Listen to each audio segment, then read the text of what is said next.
ಪರಿಶುದ್ಧ ನಾಮಕ್ಕೆ ಸ್ತೋತ್ರವಾಗಲಿ. ಕರ್ತನ ಸನ್ನಿಧಾನದಲ್ಲಿ ಬೆಳಗಿನ ಜಾವದಲ್ಲಿ ನಾವು ಮುಂಜಾವಿನ ಪ್ರಾರ್ಥನೆಯಲ್ಲಿ ಸೇರಿ ಬರುವುದಕ್ಕೆ ಕರ್ತನ ಕೊಟ್ಟಂತ ಕೃಪೆಗಾಗಿ ಸ್ತೋತ್ರ. Hallelujah, hallelujah. ಕರ್ತನ ಪರಿಶುದ್ಧ ನಾಮಕ್ಕೆ ಸ್ತೋತ್ರವಾಗಲಿ. ನಾವು ಅನೇಕ ದಿವಸಗಳಿಂದ ಮೋಸ್ಟ್ ಪ್ರಾಬಬ್ಲಿ 7 days, ಇವತ್ತಿಗೆ 7 days ಇಂದ ನಾವು ಆತ್ಮಿಕ ಕಣ್ಣುಗಳು ತೆರೆಯಲ್ಪಡುವುದರ ವಿಚಾರವಾಗಿ ನಾವು ಧ್ಯಾನ ಮಾಡ್ತಾ ಇದ್ದೀವಿ. ಹಲ್ಲೆಲೂಯಾ. ಆ ವಿಚಾರವನ್ನು ಧ್ಯಾನ ಮಾಡೋದು ನಾವು ತೆಗೆದುಕೊಂಡಂತ ಅಸ್ತಿವಾರದ ವಾಕ್ಯ ಯೆರೆಮೀಯ ಪ್ರವಾದನೆ ಗ್ರಂಥ 1ನೇ ಅಧ್ಯಾಯ 11ನೇ ವಚನದಲ್ಲಿ ನೋಡುವಾಗ, ಇದಲ್ಲದೆ ಯೆಹೋವನು ಯೆರೆಮೀಯನೇ ಏನು ನೋಡುತ್ತಿ ಎಂದು ನನ್ನನ್ನು ಕೇಳಿದನು. ಅದಕ್ಕೆ ನಾನು ಚಚ್ಚರ ಮರದ ರೆಂಬೆಯನ್ನು ನೋಡುತ್ತೇನೆ ಅಂದೆನು. ಆಗ ಯೆಹೋವನು ನನಗೆ, ಸರಿಯಾಗಿ ನೋಡಿದ್ದಿ, ನನ್ನ ಮಾತನ್ನು ನೆರವೇರಿಸುವುದಕ್ಕೆ ಎಚ್ಚರಗೊಂಡಿದ್ದೇನೆ ಎಂದು ತಿಳಿದುಕೋ ಎಂಬುದಾಗಿ ಹೇಳಿದನು. ಹಲ್ಲೆಲೂಯಾ. ಆ ವಿಚಾರವಾಗಿ ವಾಕ್ಯವನ್ನು ತೆಗೆದು ನೋಡುವಾಗ 7 ದಿವಸಗಳಿಂದ ಮೊದಲನೇದಾಗಿ ನಾವು ಧ್ಯಾನ ಮಾಡಿದ್ದು ನಮ್ಮ ಆತ್ಮಿಕ ಕಣ್ಣುಗಳು ತೆರೆಯಲ್ಪಡಬೇಕು. ಹಲ್ಲೆಲೂಯಾ. ಆ ವಿಚಾರವಾಗಿ ಮೊದಲನೇ ದಿವಸ ನಾವು ಧ್ಯಾನ ಮಾಡಿದ್ವಿ. ಎರಡನೇದಾಗಿ ಆತ್ಮಿಕ ಕಣ್ಣು ತೆರೆಯಲ್ಪಟ್ಟವನು ಆತನ ಏನ್ ಮಾಡ್ತಾನೆ?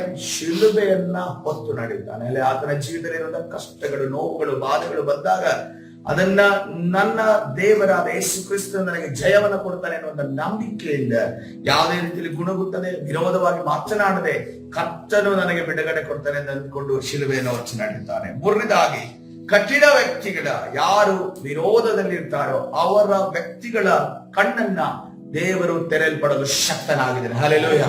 ಅದು ತೆರೆಯುವುದು ಈ ದಿನಮಾನದಲ್ಲಿ ಅನೇಕ ಕಠಿಣ ವ್ಯಕ್ತಿಗಳ ಹೃದಯಗಳು ಆ ತೆರೆಯಲ್ಪಡಲಿಕ್ಕಿದೆ, ಕಣ್ಣುಗಳು ತೆರೆಯಲ್ಪಡಲಿಕ್ಕಿದೆ. ಹಲ್ಲೆಲೂಯಾ.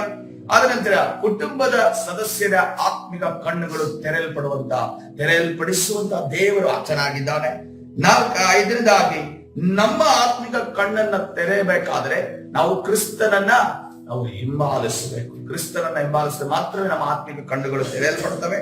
ಅದೇ ರೀತಿಯಲ್ಲಿ ಖಾಲಿ ನಮ್ಮ ಕುಟುಂಬದ, ನಮ್ಮ ವೈಯಕ್ತಿಕವಾದ ಕಣ್ಣುಗಳು ಮಾತ್ರ ರಾಜ್ಯದ, ಪಟ್ಟಣದ, ದೇಶದ ಜನರ ಆತ್ಮಿಕ ಕಣ್ಣುಗಳು ತೆರೆಯಲ್ಪಡೋದು ಪ್ರಾಮುಖ್ಯ. ಯಾಕಂದ್ರೆ ಅನೇಕ ದೇಶಗಳು ಒಂದೊಂದು ರೀತಿಯ ಬಂಧನದಲ್ಲಿ ಆ ಸೈತಾನನ ಆ ಒಂದು ಲೊಕ್ಯಾಲಿಟಿಯಲ್ಲಿ ಇಟ್ಕೊಂಡಿರ್ತಾರೆ. ಆದ್ರೆ ಕರ್ತನ ಅದರ ಎಲ್ಲದರಿಂದಲೂ ಕೂಡ ಕರ್ತನ ಬಿಡುಗಡೆ ಕೊಡಲು ಶಕ್ತನಾಗಿದೆ. ಆದ್ರೆ ಇವತ್ತಿನ ದಿವಸ ನಾವು ಇದನ್ನ ಫಿನಿಶ್ ಮಾಡ್ಲಿಕ್ಕಿದ್ದೇವೆ. ಇವತ್ತಿನ ಟಾಪಿಕ್ ಇದು ಈಗ ನಾವು ತಲುಪಿರುವಂತಹ ವಾಕ್ಯ, ಒಬ್ಬ ರಕ್ಷಣೆ ಒಂದು ಆತ್ಮಿಕ ಕಣ್ಣು ತೆರೆಯಲ್ಪಟ್ಟವನಾಗಿ ದೇವರ ವಾಕ್ಯದಲ್ಲಿ ನಡೆದವನಾಗಿ ಇರುವಂತ ಸಂದರ್ಭದಲ್ಲಿ ಏನಾಗುತ್ತೆ? ತನಗಿಂತ ಹಿಂದೆ ಅಂದ್ರೆ ತಾನು ವಾಕ್ಯ ಹೇಳಿದವನಾಗಿರ್ಬೋದು, ಅದು ತನಗಿಂತ ನಂತರ ಬಂತು ಆ ವಿಶ್ವಾಸಿ ಆಗಿರ್ಬೋದು, ಸೇವಕನೇ ಆಗಿರ್ಬೋದು, ಅಪೊಸ್ತಲನ ಪ್ರವಾದಿ ಆಗಿರ್ಬೋದು, ಯಾರೇ ಆಗಿರ್ಬೋದು, ಅವರು ಬಂದು ನಮ್ಮ ಪಕ್ಕದಲ್ಲಿ ನಿಲ್ಲುವಾಗ, ನಮ್ಮ ಸರಿಸಮಾನಕ್ಕೆ ನಿಲ್ಲುವಾಗ ನಮಗೇನನ್ಸುತ್ತೆ? ನಾವು ಅವರನ್ನ ಮುಂದೆ ಹೋಗೋದಕ್ಕೆ ಬಿಡೋದಿಲ್ಲ, ನಾವು ಅವರಿಗೆ ಹೊಸ ಅವಕಾಶಗಳು ಸಿಗೋದಕ್ಕೆ ಬಿಡೋದಿಲ್ಲ, ನಾವು ಅವರಿಗೆ ಆಶೀರ್ವಾದ ಆಗೋದಕ್ಕೆ ಬಿಡೋದಿಲ್ಲ. ನಾವು ಅವರ ಆಶೀರ್ವಾದ ಆದಾಗ ನಮಗೇನಾಗುತ್ತೆ? ಆಬ್ವಿಯಸ್ಲಿ ಹೊಟ್ಟೆ ಕಿಚ್ಚು ಬರುವಂಥದ್ದು. ಹೊಟ್ಟೆ ಕಿಚ್ಚು ಬಂದಾಗ ಏನ್ ಮಾಡ್ತೇವೆ? ಅವನ ಆತ್ಮೀಯ ಕಣ್ಣು ತೆರೆಯಲ್ಪಡೋದಕ್ಕೆ ಅವನು ಪ್ರಯತ್ನ ಪಡ್ತೇವೆ, ತೆರೆದಿರುತ್ತೆ. ಆದ್ರೆ ಆತ್ಮಿಕ ಕಣ್ಣ ನಾವೇ ಮುಚ್ಚಿಬಿಡ್ತೇವೆ. ದೇವರು ಕೊಡುವಂತ ಆಶೀರ್ವಾದವನ್ನ ತಪ್ಪಿಸೋದಕ್ಕೆ ಪ್ರಯತ್ನ ಪಡ್ತೇವೆ. ದೇವರು ಕೊಡುವಂತ ಅವಕಾಶಗಳನ್ನು ತಪ್ಪಿಸೋದಕ್ಕೆ ಪ್ರಯತ್ನ ಪಡ್ತೇವೆ. ದೇವರು ಕೊಡುವಂತ ಅನುಗ್ರಹವನ್ನ ಆತನಿಂದ ತಪ್ಪಿಸೋದಕ್ಕೆ ಪ್ರಯತ್ನ ಪಡ್ತೇವೆ. ಇದು ಕೂಡ ಆತ್ಮಿಕ ಕಣ್ಣುಗಳ ಬೇರೆಯವರ ತೆರೆಯಲ್ಪಡೋದಕ್ಕೆ ನಾವುಗಳೇ ಅಡ್ಡಿಯಾಗಿರ್ತೇವೆ. ಯಾಕಂದ್ರೆ ನೋಡ್ರಿ, ಯೋಹನನ ಸುವಾರ್ತೆಯಲ್ಲಿ ಒಂದು ಘಟನೆ ನಡೆಯುತ್ತೆ. 12ನೇ ಅಧ್ಯಾಯದಲ್ಲಿ, ಯೋಹನನ ಸುವಾರ್ತೆ 12ನೇ ಅಧ್ಯಾಯ 3ನೇ ವಚನದಿಂದ ಕೆಳಗಡೆ ನೋಡುವಾಗ ಅಲ್ಲಿ ಮರಿಯಳು ಏನ್ ಮಾಡ್ತಾ ಇದ್ದಾಳೆ? ಮರಿಯಳು ಯೇಸುವಿನ ಕಾಲನ್ನ ಅಭಿಷೇಕಿಸುವುದಕ್ಕೋಸ್ಕರವಾಗಿ, ತೈಲದ ಮುಖಾಂತರವಾಗಿ ಅದನ್ನ ಅಭಿಷೇಕಿಸುವುದಕ್ಕೋಸ್ಕರ ಮುಂದೆ ಬರ್ತಾಳೆ. ಮುಂದೆ ಬರುವಂತ ಸಂದರ್ಭ ನಮ್ಗೆಲ್ರಿಗೂ ಈ ಒಂದು ಇನ್ಸಿಡೆಂಟ್ ಗೊತ್ತಿದೆ. ಇಲ್ಲೊಬ್ಬ ಶಿಷ್ಯನಿದ್ದಾನೆ. ಈ ಒಂದು ಲೆಕ್ಕಾಚಾರ ಏನು? ಇವನೇನ್ ಲೆಕ್ಕಾಚಾರ ಮಾಡ್ತಾನೆ? ಇವನು ಹಣದ ಲೆಕ್ಕಾಚಾರ ಮಾಡೋನು. ಯಾರ್ಯಾರ ಜೇಬಲ್ಲಿ ಎಷ್ಟೆಷ್ಟಿದೆ, ಆ ಜೇಬಲ್ಲಿ ಇರುವಂತ ಹಣ ನನ್ಗೆ ಎಷ್ಟು ಬರುತ್ತೆ, ಅಥವಾ ದೇವರ ಕಾಣಿಕೆ ಬಂದಂತ ಹಣದಲ್ಲಿ ನಾನೆಷ್ಟು ಕದಿಬೇಕು, ಅದು ಗೊತ್ತಾಗದಂಗೆ ನಾನು ಯಾವ ರೀತಿಯಲ್ಲಿ ಅದನ್ನು ಮ್ಯಾನೇಜ್ ಮಾಡಬೇಕು. ಯೇಸು ಸ್ವಾಮಿ ಕೇಳಿದ್ರೆ ಅಷ್ಟಿತ್ತಲ್ಲಪ್ಪ, ಎಷ್ಟಿದೆಯಲ್ಲಪ್ಪ ಅಂತ ಅನ್ಕೊಂಡು ಕೇಳಿದ್ರೆ ಏನೇನು ಲೆಕ್ಕ ಹೇಳಬೇಕು, ಎಲ್ಲೆಲ್ಲಿ ಖರ್ಚಾಯ್ತು ಅಂತ ಹೇಳಬೇಕು. ಇದನ್ನೆಲ್ಲವನ್ನ ಆಲೋಚನೆ ಮಾಡ್ಕೊಂಡು ಕೂತಂತ ವ್ಯಕ್ತಿ ಯೂದ ಇಸ್ಕರಿಯೋತ. ಇನ್ನೊಂದು ವಿಷಯ, ಈ ಯೂದ ಇಸ್ಕರಿಯೋತ ಎಷ್ಟು ಎಕ್ಸ್ಪರ್ಟ್ ಆಗಿದ್ದ ಅಂತಂದ್ರೆ, ಯೆರೂಸಲೇಮ್ ಪಟ್ಟಣದಲ್ಲಿ ಆಗ ಇದ್ದಂತ ಆಲಯದಲ್ಲಿ ಕಾಣಿಕೆ ಡಬ್ಬಗಳಿದ್ದಂತೆ. ಕಾಣಿಕೆ ಡಬ್ಬಿಗಳು ಯಾವ ರೀತಿ ಇದ್ದವಂತಂದ್ರೆ, ಒಂದು ಬಾಕ್ಸ್ ಆದ್ರೆ ಆ ಬಾಕ್ಸ್ ತುದಿಯಲ್ಲಿ ಟ್ರಂಪೆಟ್ ನೋಡಿದ್ರ ಸಾರಿ ಏನಂತಾರೆ ಅದಕ್ಕೆ, ತುತ್ತೂರಿ ನೋಡಿದಿರಲ್ಲ, ತುತ್ತೂರಿಯ ಬಾಯಿ ಹಿಂಗಿರುತ್ತಲ್ಲ, ಅದೇ ರೀತಿಯಲ್ಲಿ ಆ ಒಂದು ಬಾಕ್ಸ್ ಹಂಗಿರೋದಾದ್ರೆ, ಸ್ಟೂಲ್ ತರ ಇರೋದಾದ್ರೆ ತುತ್ತೂರಿಯ ಬಾಯಿಯ ರೀತಿಯಲ್ಲಿ ಕಾಣಿಕೆ ಡಬ್ಬಿಯ ಬಾಯಿ ಇರ್ತದೆ. ಈ ಯೂದ ಎಷ್ಟು ಎಕ್ಸ್ಪರ್ಟ್ ಆಗಿದ್ದ ಅಂತಂದ್ರೆ, ಅದರಲ್ಲಿ ಬೀಳುವಂತ ಕಾಯಿನ್ ಶಬ್ದ ಇದೆಯಲ್ಲ, ಶಬ್ದ ಕೇಳಿದ್ರೆ ಅವ್ನು ಗೊತ್ತಾಗುತ್ತೆ ಎಷ್ಟು ನಾಣ್ಯ ಬಿತ್ತು ಒಳಗಡೆ, ಕಾಣಿಕೆ ಡಬ್ಬಿ ಒಳಗಡೆ. ಅಂದ್ರೆ ಕಿವಿಯ ಸೌಂಡ್ ಅಲ್ಲೇ ನಾಣ್ಯ ಎಷ್ಟು ಬಿದ್ದಿದೆ ಅಂತ ಅನ್ಕೊಂಡು ಕಂಡು ಹಿಡಿಯುವಂತ ಎಕ್ಸ್ಪರ್ಟ್ ಯಾರಾಗಿದ್ದ? ಯೂದ ಆಗಿದ್ದ. ಅವನ ಹಣದ ಲೆಕ್ಕಾಚಾರದಲ್ಲಿ ಅಷ್ಟೊಂದು ಎಕ್ಸ್ಪರ್ಟ್ ಆಗಿದ್ದಕ್ಕೆ ಕರ್ತನಾದ ಯೇಸು ಅವನ ಕೈಗೆ ಏನ್ ಕೊಟ್ರು? ಖಜಾಂಜಿ, ಈ ನನ್ನ ಸೇವೆಯ ಎಲ್ಲಾ ಹಣಕಾಸು ವ್ಯವಸ್ಥೆಗಳನ್ನ ನೋಡಿಕೊಳ್ಳುವಂತ ವ್ಯಕ್ತಿ ಅನ್ಕೊಂಡು ಅವನ ಕೈ ಕೊಟ್ರು. ಅವನ ತಲಾಂತ ಏನಿತ್ತು ಅದನ್ನ ಎನ್ಕರೇಜ್ ಮಾಡಿ ಕರ್ತನ ಕೊಟ್ರು. ಆದ್ರೆ ಅವನೇನ್ ಮಾಡ್ದ? ಅವನು ಯಾವಾಗಲೂ ಯೇಸು ಕ್ರಿಸ್ತನ ಕೈಯಿಂದ ಬರುವಂತ ಅಥವಾ ಶಿಷ್ಯರ ಕೈಯಿಂದ ಬರುವಂತ ಅಥವಾ ಜನರ ಕೈಯಿಂದ ಬರುವಂತ ಕಾಣಿಕೆಯಲ್ಲಿ ಅವನೇನ್ ಮಾಡ್ತಾ ಇದ್ದಾನೆ? ಸ್ವಲ್ಪವನ್ನ ಕದೀತಾ ಇದ್ದಾನೆ. ಕಳ್ಳ ಅಂತ ಅನ್ಕೊಂಡು ಯಾವತ್ತೂ ಕೂಡ ಡೈರೆಕ್ಟ್ ಆಗಿ ಯೇಸು ಹೇಳಿಲ್ಲ, ಬಟ್ ಆವಾಗ ಇಂಡೈರೆಕ್ಟ್ ಆಗಿ ಹೇಳ್ತಾ ಇದ್ರು. ಅವ್ರಿಗೆ ಅರ್ಥ ಆಗ್ತಾ ಇರಲಿಲ್ಲ, ಮತ್ತೆ ಅವ್ರಿಗೆ ಅರ್ಥ ಆದ್ರೂ ಕೂಡ ಬೇರೆಯವ್ರಿಗೆ ಅರ್ಥ ಆಗ್ತಿರ್ಲಿಲ್ಲ. ಈಗ ಈ ಪರಿಸ್ಥಿತಿಯಲ್ಲಿ ಏನಾಗ್ತದೆ? ಇಲ್ಲೂ ಕೂಡ ಒಂದು ಲೆಕ್ಕಾಚಾರ ಮಾಡ್ತಾ ಇದ್ದಾರೆ ಯೂದ. 4ನೇ ವಚನದಲ್ಲಿ ನೋಡುವಾಗ, ಆದರೆ ಆತನ ಶಿಷ್ಯರಲ್ಲಿ ಒಬ್ಬನು, ಅಂದರೆ ಆತನನ್ನು ಹಿಡುಕೊಡುವುದಕ್ಕಿದ್ದ ಇಸ್ಕರಿಯೋತ ಯೂದನೆಂಬವನು. ಈ ಹಿಡ್ಕೊಡೋದಕ್ಕಿದ್ದ ಇಸ್ಕರಿಯೋತ ಯೂದ ಅಂತ ಅನ್ಕೊಂಡು ಬರೆದಿದ್ದಾರಲ್ಲ, ಇದನ್ನ ಯಾರಿಗೆ ಹೇಳ್ತಿದ್ದಾರೆ? ಇಸ್ಕರಿಯೋತ ಯೂದನು ಹಿಡ್ಕೊಡೋದಕ್ಕಿದ್ದ ಅಂತ ಅನ್ಕೊಂಡು ಹೇಳ್ತಾ ಇದಾರಲ್ಲ, ಯಾರಿಗೆ ಹೇಳ್ತಾ ಇದ್ದಾರೆ? ಯಾರಿಗೆ ಹೇಳ್ತಾ ಇದ್ದಾರೆ? ನಮ್ದು ಕನ್ನಡ ಇದರಲ್ಲಿ ನಮ್ಗೆ ಅರ್ಥ ಆದ್ರೆ ಯಾರು ಹೇಳ್ತಾ ಇದ್ದಾರೆ? ಯಾರು ಹೇಳ್ತಾ ಇದ್ದಾರೆ? ಅಪೊಸ್ತಲನಾದ ಯೋಹಾನ ನಮ್ಗೆ ತಿಳಿಸ್ತಾ ಇದ್ದಾನೆ. ನಮ್ಗೆ ಕನ್ನಡದಲ್ಲಿ ಯಾರಿಗೆ ಹೇಳಿದಾರೆ ಅಂತ ಅನ್ಕೊಂಡಿದ್ದಾರೆ. ಚಿಕ್ಕದಲ್ಲಿ ಹಿಂದಿಯಲ್ಲಿ ಅಷ್ಟೇ ಯಾರಿಗೆ ಹೇಳಿದಾರೆ ಅಂತ ಅನ್ಕೊಂಡು, ಅದು ಬಹಳ ಒಂದು ಪ್ರಾಮುಖ್ಯ. ಯಾಕೆಂತಂದ್ರೆ ಯಾರ ಮಾತು ಯಾರು ಹೋಗ್ತದೆ ಅಂತ ಅರ್ಥ ಮಾಡ್ಕೊಂಡ್ರೆ ಮಾತ್ರ ನಮ್ಗೆ ಬೇರೆದೆಲ್ಲ ಅರ್ಥ ಆಗೋದು. ಈಗ ಇಲ್ಲಿ ಯೇಸು ಕ್ರಿಸ್ತರು ಅನೇಕ ಬಾರಿ ಇಸ್ಕರಿಯೋತ ಇವನು ಕಳ್ಳ, ಇವನು ಹಿಡ್ಕೊಳ್ಲಿಕ್ಕಿದ್ದಾನೆ ಅಂತ ಹೇಳಿದ್ದಾರೆ. ಆದ್ರೆ ಇಲ್ಲಿ ಹೇಳ್ತಾ ಇರೋದು ಯಾರು? ಇಲ್ಲಿ ಬರೆದಿರುವಂತ ಅಪೊಸ್ತಲನಾದ ಯೋಹಾನ ಹೇಳ್ತಾ ಇದ್ದಾನೆ. ಅವನಿಗೆ ಯಾವಾಗ ಗೊತ್ತಾಗಿದೆ ಗೊತ್ತಾ? ಎಲ್ಲ ಮುಗಿದ ನಂತರ ಸುವಾರ್ತೆ ಬರೆಯುವಾಗ ಗೊತ್ತಾಗಿದೆ. ಸುವಾರ್ತೆ ಬರೆಯುವಾಗ ಗೊತ್ತಾಗಿದೆ ಏನಂತಂದ್ರೆ, ಹಿಡ್ಕೊಟ್ಟ ಇವನು, ಅವನೇ ಹಿಡ್ಕೊಂಡವನು. ಅವನ ಅವತ್ತೇ ನಮ್ಗೆ ಗೊತ್ತಾಗ್ಬೇಕಿತ್ತು. ನಾವು 11 ಜನರಿಗೆ ಗೊತ್ತಾಗಿದ್ರೆ ಏನಾದ್ರು ಮಾಡ್ಬೋದಿತ್ತು ಅಂತ ಅನ್ಕೊಂಡು ಬಿಸಿ ರಕ್ತ ಉಳ್ಳವನಾಗಿ ಏನಾದ್ರು. ಯಾಕಂದ್ರೆ ಏನ್ ಹೇಳ್ದ ಯೋಹಾನ? ಆ ಒಂದು ಹಳ್ಳಿಗೆ ಹೋದಾಗ ಯೇಸು ಸ್ವಾಮಿನ ಸ್ವೀಕರಿಸಿರೋ ಏನಂದ? ಇವರ ಮೇಲೆ ಬೆಂಕಿ ಬೀಳೋದು ಯೋಗ್ಯವಲ್ವೋ ಅಂತ ಅನ್ಕೊಂಡು ಕೇಳ್ತಾರೆ. ಅದೇ ಬಿಸಿ ಇರುವಂತ ಯೋಹಾನ ಈ ಟೈಮಲ್ಲಿ ಆ ರೀತಿ ಅಲ್ಲ, ಯಾವತ್ತೇ ನಮ್ಗೆ ಸಿಕ್ಬೇಕಿತ್ತು ಅವನು ಅಂತ ಅಂದ್ರು. ಅದೇ ರೀತಿಯಲ್ಲಿ ಯೂದನೆಂಬವನು ಯಾಕೆ ಈ ತೈಲವನ್ನು 300 ಹಣಕ್ಕೆ ಮಾರಿ ಬಡವರಿಗೆ ಕೊಡಲಿಲ್ಲ ಅಂದನು. ಆ ತೈಲ ಎಷ್ಟಿದೆ ಅಂತ ನಮ್ಗೆ ಗೊತ್ತಿಲ್ಲ. ಅದನ್ನ ತಂದು ಒಡೆಯುವಂತ ಪರಿಸ್ಥಿತಿಯಲ್ಲಿ ಅದರ ಸುವಾಸನೆಯನ್ನು ನೋಡಿ, ಅದರದಲ್ಲಿರುವಂತ ಇರುವಂತ ಆ ಒಂದು ಗಾತ್ರವನ್ನು ನೋಡಿ ಯೂದ ಲೆಕ್ಕಾಚಾರ ಕಣ್ಣಲ್ಲಿ ನೋಡೆ ಯೂದ ಲೆಕ್ಕಾಚಾರ ಮಾಡ್ತಾ ಇದ್ದಾರೆ. ಎಷ್ಟಂತೆ? 300 ಹಣ ಅಂತ ಅದಕ್ಕೆ ಹಕ್ಕದಲ್ಲ ನೋಡಿ 300 ಹಣ ಅಂತ ಅನ್ಕೊಂಡು ಲೆಕ್ಕ ಹಾಕ್ತಾ ಇದ್ದಾರೆ. ಅವರು ಬಡವರಿಗೋಸ್ಕರ ಚಿಂತಿಸಿ ಅದನ್ನು ಹೇಳಲಿಲ್ಲ. ಯಾರು ಹೇಳ್ತಾ ಇದ್ದಾನೆ ಇದನ್ನ? ಯೋಹಾನ ಹೇಳ್ತಾ ಇದ್ದಾರೆ. ಬಡವರಿಗೋಸ್ಕರ ಚಿಂತಿಸಿ ಅವನು ಹೇಳಲಿಲ್ಲ.